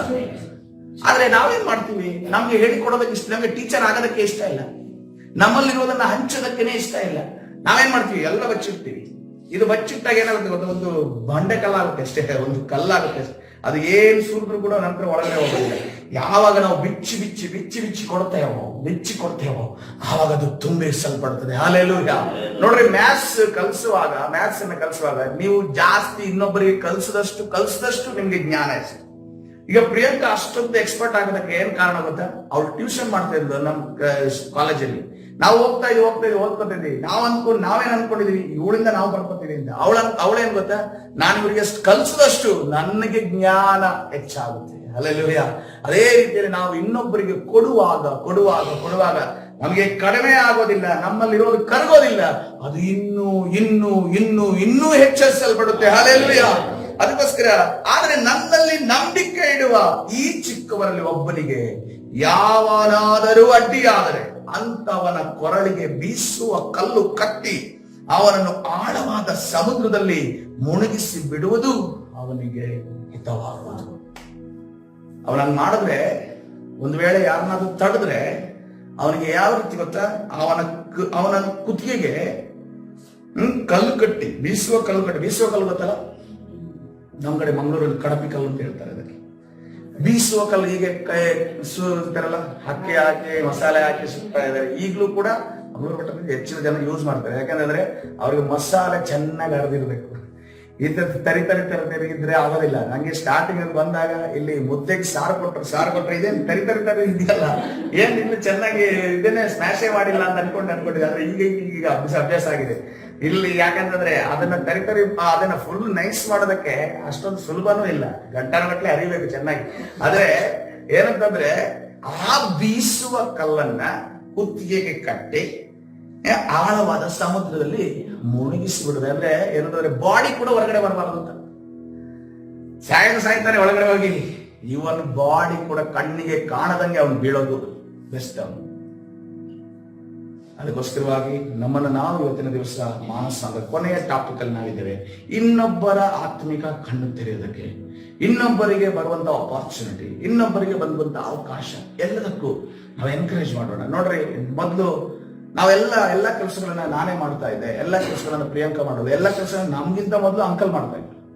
ಆದ್ರೆ ಏನಾಗುತ್ತೆ ನೋಡ್ರಿ, ಅವರು ಒಬ್ಬ ಯಾರಾದ್ರೂ ಟ್ಯಾಲೆಂಟೆಡ್ ಬಂದ ಅಂತಂದ್ರೆ, ಒಬ್ರು ಯಾರಾದ್ರೂ ಒಳ್ಳೇದ್ ಮಾಡೋರು ಬಂದ್ರು ಅಂತಂದ್ರೆ ನಾವೇನ್ ಮಾಡ್ತೀವಿ? ಮಾಡು, ಬೆನ್ ತಟ್ಟಿ ನೀನ್ ಇದನ್ನ ನಾನ್ ಮಾಡು, ನಾನ್ ನೆಕ್ಸ್ಟ್ ಏನ್ ಮಾಡ್ತೀನಿ, ನಾನ್ ಸೋಂಬೇರಿ ಆಗೋದಿಲ್ಲ. ಅದು ನಡೆಯುತ್ತೆ. ಏನಂತಂದ್ರೆ ಇಲ್ಲಿ ಕೆಲಸ ಅವನಿಗೆ ಕೊಟ್ಟು ನಾನು ಕುತ್ಕೊಂಡ್ರೆ ದೇವ್ರು ನಾನು ಲೆಕ್ಕ ಕೇಳ್ತಾರೆ. ನಾನೇನ್ ಮಾಡ, ನಾನು ಇನ್ನೊಂದು ಕೆಲಸ ಮಾಡ್ತೀನಿ. ಇನ್ನೊಂದು ಕೆಲಸ ಮಾಡೋದಕ್ಕೆ ಯಾರಾದ್ರೂ ಬರ್ತಾರ? ಅವ್ರಿಗೂ ಕೂಡ ಬೆನ್ನು ತಟ್ಟಿ ಕೆಲಸ ಮಾಡೋದಕ್ಕೆ ಅವಕಾಶ ನಾವು ಕೊಡ್ಲೇಬೇಕು. ಯಾಕಂತಂದ್ರೆ ಒಂದು ದಿವಸ ನಾನು ಏನು ಅಲ್ಲದವನಾಗಿ ಕೂತಿದ್ದೆ, ಶೂನ್ಯವಾಗಿ ಕೂತಿರುವಾಗ ನನ್ನ ದೇವರು ನನಗೆ ಕೊಟ್ಟನಲ್ಲ. ಹಲ್ಲೆಲೂಯ. ನನ್ನ ದೇವರು ಮನುಷ್ಯರ ಮನಸ್ಸಿನಲ್ಲಿ ಕಾರ್ಯ ಮಾಡೋದ್ನಲ್ಲ. ಅದಕ್ಕೋಸ್ಕರವಾಗಿ ದೇವರಿಗೆ ನಾವು ಸ್ತೋತ್ರ ಮಾಡೋಣ ಪ್ರಿಯರೇ. ಹಲ್ಲೆಲೂಯ. ಅದಕ್ಕೋಸ್ಕರವಾಗಿ ದೇವರ ವಿಚಾರವಾಗ್ಲಿ ಯಾವುದೇ ವಿಚಾರವಾಗ್ಲಿ ಯಾರಾದ್ರೂ ಮುಂದೆ ಹೋಗಿ ಮಾಡ್ತಾನೆ ಅಂತಂದ್ರೆ, ಆದ್ರೆ ನಾನು ಸಂಪೂರ್ಣವಾಗಿ ಅವರಿಗೆ ಕೊಟ್ಟು ಬಿಟ್ಟು ಸುಮ್ಮನೆ ಇರ್ರಿ, ಮತ್ತೆ ಅದನ್ನ ಅವನು ಏನ್ ಮಾಡಿದ್ರು ಕೂಡ ನಡೆಯುತ್ತೆ ಅನ್ನೋ ರೀತಿಯಲ್ಲಿ ಬಿಟ್ಟು ಬಿಡಿಂದ ನಾನು ಹೇಳ್ತಾ ಇಲ್ಲ. ಬಟ್ ಅವರಿಗೆ ಬೆನ್ನು ತಟ್ಟೋದು ನಾವು ಮರಿಬಾರ್ದು. ಹಲ್ಲೆಲೂಯ. ನಾಳೆ ದಿವಸ ಆ ಬೆನ್ನು ತಟ್ಟಿದವನು ಇದಾನಲ್ಲ, ತಟ್ಟಿಸಿಕೊಂಡವನು, ಅವನು ನಿಮ್ಮನ್ನು ಮರಿಬಹುದು. ಯಾಕಂದ್ರೆ ಹತ್ತಿ ಬಂದಂತ ಹೆಗಲನ್ನ ಮರಿತಾರೆ ಅಂತ ಅನ್ಕೊಂಡು ಹೇಳ್ತಾರೆ. ಹತ್ತಿ ಬಂದಂತ ಹೆಗಲನ್ನ ಮರಿತಾರಂತೆ. ಯಾಕಂದ್ರೆ ಹೆಗಲು ಕೊಟ್ಟಿರ್ತಾರೆ, ನಾವು ಹೆಗಲು ಕೊಟ್ಟಿರ್ತೀವಲ್ಲ, ಅವ್ರನ್ನ ಮರ್ತು ಬಿಡ್ತಾರಂತೆ. ಆದ್ರೆ ಒಂದನ್ನು ತಿಳ್ಕೊಳ್ಳಿ ಪ್ರಿಯರೇ, ನಾವು ಹೆಗಲು ಕೊಡುವಾಗ ಹೆಗಲು ಕೊಟ್ಟದ್ದು ಅಲ್ಲಿಗೆ ಮುಗಿದೋಯ್ತು. ಪ್ರತಿಫಲ ದೇವರಿಂದ ನಿರೀಕ್ಷೆ ಮಾಡೋ ಆ ವ್ಯಕ್ತಿಯಿಂದ ನಾವು ನಿರೀಕ್ಷೆ ಮಾಡೋದು ಬೇಡ. ಹಲ್ಲೆಲೂಯ. ಯಾವಾಗ ನಾವು ಆ ವ್ಯಕ್ತಿಯಿಂದ ನಿರೀಕ್ಷೆ ಮಾಡ್ತೇವೋ ಇನ್ನೊಂದು ಕೆಲಸವನ್ನ ಮಾಡೋದಕ್ಕೆ ನಮ್ಗೆ ಎನ್ಕರೇಜ್ಮೆಂಟ್ ಆಗೋದೇ ಇಲ್ಲ. ಯಾಕಂತಂದ್ರೆ ಇಂಥವರೇ ಇದಾರಲ್ಲ, ಮೋಸ ಮಾಡೋರೇ ಇದಾರಲ್ಲ, ಒಂದು ಕೃತಜ್ಞತೆ ಇಲ್ಲ, ಒಂದು ಥ್ಯಾಂಕ್ಸ್ ಇಲ್ಲ ಅಂತ ಅನ್ಕೊಂಡು ನಾವು ನಮ್ಗೆ ಹೇಳಿ ವಾಕ್ಯ ಹೇಳೋದನ್ನು ಬಿಟ್ಟು, ಆರಾಧನೆ ಮಾಡೋದನ್ನು ಬಿಟ್ಟು, ಚರ್ಚೆಗೆ ಬರೋದನ್ನು ಬಿಟ್ಟು ಈ ರೀತಿಯಲ್ಲಿ ನಡೆಯುವಂತ ಪರಿಸ್ಥಿತಿ ಆಗುತ್ತೆ. ಅದಕ್ಕೋಸ್ಕರವಾಗಿ ನಾವು ಹೆಗಲು ಕೊಟ್ರೆ ಆ ಹೆಗಲು ಕೊಟ್ಟ ನಂತರ ಅದು ಮಾರ್ತು ಬಿಡ್ಬೇಕು. ಆ ಹೆಗಲು ಕೊಟ್ಟದನ್ನ ದೇವರು ನೋಡುವ ಆತನಾಗಿದ್ದಾನೆ. ಹಲ್ಲೆಲೂಯ. ನೋಡ್ರಿ, ಪಾನಗಾರನು ಯಾವ ರೀತಿಯಲ್ಲಿ ಯೋಸೇಫನನ್ನು ಮರ್ತು ಬಿಟ್ಟ. ಆದ್ರೆ ಯೋಸೇಫನು ಒಂದು ಮಾತಾದ್ರೂ ಅಲ್ಲಿ ಮಾತನಾಡಿದ, ನನಗೆ ಹಿಂಗ್ ಮಾಡ್ದ. ಅದ ನಂತರ ಒಂದು ವೇಳೆ ಪ್ರೈಮ್ ಮಿನಿಸ್ಟರ್ ಆದ ನಂತರನಾದ್ರೂ ಪಾನಗಾರನ, ಬಾ ನೀನು ಎಲ್ಲಿದ್ಯಾ, ನೀನು ಅವತ್ತಿನ ದಿವಸ ನಾನು ಹೇಳಿ ಕಳಿಸಿಲ್ವ ನಿನಗೆ, ನೀನು ಹೇಳಿ ಕಳಿಸಿಲ್ವ, ನನ್ನ ಬಿಡುಗಡೆ ಮಾಡ್ತೀನಿ. ಅವತ್ತು ನೀನ್ ಮರ್ತೆ, ಇವತ್ತು ನಿನ್ನ ಬಗ್ಗೆ ನಾನು ಮರಿತೀನಿ, ಪರವಾಗಿ ನನಗೆ ಅಧಿಕಾರ ಕೊಟ್ಟಿದ್ದಾನೆ ಅಂತ ಅನ್ಕೊಂಡು ಏನಾದ್ರೂ ಹೇಳದ್ ನಾನು. ಅದಕ್ಕೋಸ್ಕರವಾಗಿ ಇವತ್ತಿನ ದಿವಸ ಕರ್ತನ ಸನ್ನಿಧಾನ ನಮ್ಮನ್ನು ನಾವು ತಗ್ಗಿಸಿಕೊಳ್ಳೋಣ ಪ್ರಿಯರೇ. ಆಲೋಚನೆ ಮಾಡೋಣ. ಒಂದು ವೇಳೆ ಯಾರಿಗಾದರೂ ನಾವು ಕರ್ತನ ಕಡೆ ಬರುವುದಕ್ಕೆ, ಕರ್ತನ ಕಾರ್ಯಗಳನ್ನ ಮಾಡುವುದಕ್ಕೆ, ಕರ್ತನ ಒಂದು ಕ್ರಿಯೆಗಳಲ್ಲಿ ಭಾಗಿಯಾಗುವುದಕ್ಕೆ ಯಾರಿಗಾದ್ರೂ ತಡೆ ಇರುವುದಾದ್ರೆ, ನಾವು ತಡೆ ಮಾಡಿರುವುದಾದ್ರೆ ಕರ್ತನ ಸನ್ನಿಧಾನ ಕ್ಷಮೆಯನ್ನು ಯಾಚಿಸೋಣ. ಯಾರಿಗಾದ್ರೂ ರಕ್ಷಣೆಗೆ ನಾವು ತಡೆಯಾಗಲಿ, ಯಾರ ರಕ್ಷಣೆ ಅವರು ಹಾಳಾಗುವುದಕ್ಕೆ ನಾವು ಕಾರಣಕರ್ತರಾಗಿರುವುದಾದ್ರೆ ಕರ್ತನ ಸನ್ನಿಧಾನದಲ್ಲಿ ನಾವು ಕ್ಷಮೆಯನ್ನು ಯಾಚಿಸೋಣ. ದೇವರ ಅವಕಾಶವನ್ನ ಕೊಟ್ಟಿದ್ದಾನೆ ಬೇರೆ. ದೇವರು ಬಾಗಿಲನ್ನ, ಕ್ಷಮೆಯ ಬಾಗಿಲನ್ನ ಈಗ ತೆರೆದಿದ್ದಾನೆ. ಯಾರು ಆ ಕ್ಷಮೆಯ ಬಾಗಿಲನ್ನ ತೆರೆದು ಕರ್ತನ ಸನ್ನಿಧಿಯಲ್ಲಿ ಬಾಯನ್ನು ತೆರೆದು ಕ್ಷಮೆಯನ್ನು ಯಾಚಿಸ್ತಾರೋ ಕರ್ತನು ಆ ಕೃಪೆಯನ್ನ ಈ ಸಮಯದಲ್ಲಿ, ಆ ದಯೆಯನ್ನು ನಿಮ್ಮ ಮೇಲೆ ಇಟ್ಟು ಕ್ಷಮಿಸುವಾತನಾಗಿದ್ದಾನೆ, ಬಿಡುಗಡೆಯನ್ನು ಕೊಡುವಾತನಾಗಿದ್ದಾನೆ. ಎಲ್ಲ ನಮಗೆ ಬರ್ಲಿಕ್ಕೆ ಇರುವಂತಹ ಆಶೀರ್ವಾದಗಳಿಗೆ ಇರುವಂತಹ ತಡೆಗಳು ಮುರಿಯಲ್ಪಡುತ್ತವೆ. ಓ ಜೀಸಸ್, ಹಲ್ಲೆಲೂಯಾ. ಪರಿಶುದ್ಧರಾದ ನಿನ್ನ ಮಕ್ಕಳ ಹೃದಯಗಳನ್ನ ಶೋಧಿಸುವ ದೇವರು ನೀನಾಗಿದೆ ಸ್ವಾಮಿ. ಯಾರ ಕರ್ತನೇ ರಾಜ ಯಾರಿಗೆ ತಡೆ ಮಾಡಿದಾರೋ ಅವರ ಹೃದಯಗಳು ಮಾರ್ಪಡಲಿ. ಇನ್ನು ಮುಂದೆ ತಡೆ ಒಡ್ಡುವವರಲ್ಲ ಕರ್ತನೇ, ನಾನು ತಡೆ ಒಡ್ಡುವವರಲ್ಲ, ಇನ್ನೊಬ್ಬರನ್ನ ಉತ್ಸಾಹಪಡಿಸುವವರಾಗ ಒಬ್ಬೊಬ್ಬರನ್ನ ಮಾರ್ಪಡಿಸಿ ನೀನು ತಾರೆ ನಡೆಸುವ ಬಲಪಡಿಸಿದ ಪ್ರಸನ್ನತೆಯಿಂದ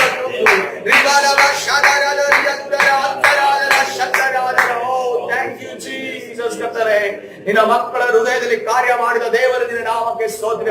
ಈ ಲೈವ್ ಅಲ್ಲಿ ನೋಡುವವರೇ ಅವರ ಹೃದಯದಲ್ಲಿ ಕೂಡ ಕಾರ್ಯ ಮಾಡಿದ ದೇವರ ದಿನ ನಾಮಕ್ಕೆ ಸ್ತೋತ್ರ. ಯೇಸುವೇ, ಪರಿಶುದ್ಧನಾದ ದೇವರ ದಿನ ನಾಮಕ್ಕೆ ಸ್ತೋತ್ರ.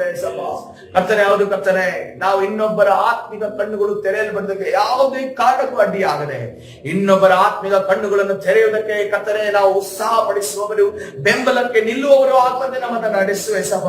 ನಿನ್ನ ರಾಜ್ಯದ ಕೆಲಸವನ್ನ ಕರ್ತನೆ ನಮಗಿಂತ ಉನ್ನತವಾಗಿ ಯಾರಾದ್ರೂ ಮಾಡುತ್ತಿದ್ದಾರೆ ಅನ್ನೋದಾದ್ರೆ ಅವರ ಬೆನ್ನು ತಟ್ಟಿ ಮುಂದೆ ಕಳಿಸುವ ಹಾಗೆ, ಅವರಿಗೂ ಕೂಡ ಕರ್ತನೆ ಬೆಂಬಲವಾಗಿ ನಿಲ್ಲುವ ಹಾಗೆ ನಿರ್ಧಾರ ನಡೆಸು ಕರ್ತನೆ. ಪೌಲ ಬಾರ್ನಬರು ಇಬ್ಬರು ಕರ್ತನೆ, ಪೌಲನು ಕರ್ತನೆ ನಂತರದಲ್ಲಿ ಬಂದು ಸೇವೆಯನ್ನು ಮಾಡಿದರು. ಬಾರ್ನಬನು ಕರ್ತನೆ ಮೊದಲೇ ಇದ್ದಂತ ಶಿಷ್ಯನಾಗಿದ್ದರು. ಆದರೆ ಕರ್ತನೆ ಬಾರ್ನಬನು ಕರ್ತನೆ ಹಿಂದೆ ನಿಂತು ಪೌಲನಿಗೆ ಕರ್ತನೆ ನೀನು ಸೇವೆಯನ್ನ ಮಾಡು, ದೇವರ ವಾಕ್ಯವನ್ನ ಹೇಳು ಎಂದು ಕರ್ತನೆ ಉತ್ಸಾಹ ಪಡಿಸಿದ ಶಿಷ್ಯರನ್ನು ನಾವು ನೋಡ್ತಾ ಇದ್ದೇವೆ. ಆ ದಿವಸ ಕರ್ತನೆ ಅದು ಬಾರ್ನಬನಿಗೆ ಸಾಧ್ಯ ಇರುವುದಾದ್ರೆ ಇವತ್ತಿನ ದಿವಸ ಅದು ನಮಗೂ ಸಾಧ್ಯ ಸ್ವಾಮಿ. ನೀನು ನಮ್ಮಲ್ಲಿ ಸಾಧ್ಯಗೊಳಿಸುವ ದೇವರನಿನಾಗಿರಿ, ಮಾರ್ಪಾಡುಗೊಳಿಸುವ ದೇವರನಿನಾಗಿರಿ ಕರ್ತನೆ. ನಮ್ಮ ಒಳಗಿರುವಂತಹ ಎಲ್ಲ ಹೊಟ್ಟೆ ಕಿಚ್ಚ ಬಿಚ್ಚಿನ ಆತ್ಮವನ್ನ ನಜರೇತಿನ ಯೇಸುವಿನ ನಾಮದಲ್ಲಿ ಬಂಧಿಸಿ ಮುರಿದಾಗ್ತಾ ಇದ್ದೇವೆ. ಬಿಡುಗಡೆ ಉಂಟು ಮಾಡಿ ನೀನು ತಾನೇ ನಡೆಸು, ಬಲಪಡಿಸು, ನಿನ್ನ ಪ್ರಸನ್ನತೆಯಿಂದ ತುಂಬು ಸ್ವಾಮಿ. ನಿನಗೆ ಅಸಾಧ್ಯವಾದದ್ದು ಯಾವುದೂ ಇಲ್ಲ. ನಮಗೆ ಅಸಾಧ್ಯ, ಆದ್ರೆ ನಿನಗೆ ಎಲ್ಲವೂ ಸಾಧ್ಯ ಕರ್ತನೆ. ನಮ್ಮನ್ನು ಬದಲಾಯಿಸುವ ಶಕ್ತನಾಗಿದೆ. ಕರ್ತನಾದ ಯೇಸು ಸ್ವಾಮಿ ಹೆಸರಲ್ಲಿ ಪ್ರಾರ್ಥನೆ ಹೊಂದಿಕೊಳ್ತೇನೆ, ಜೀವವುಳ್ಳ ತಂದೆಯೇ, ಆಮೆನ್.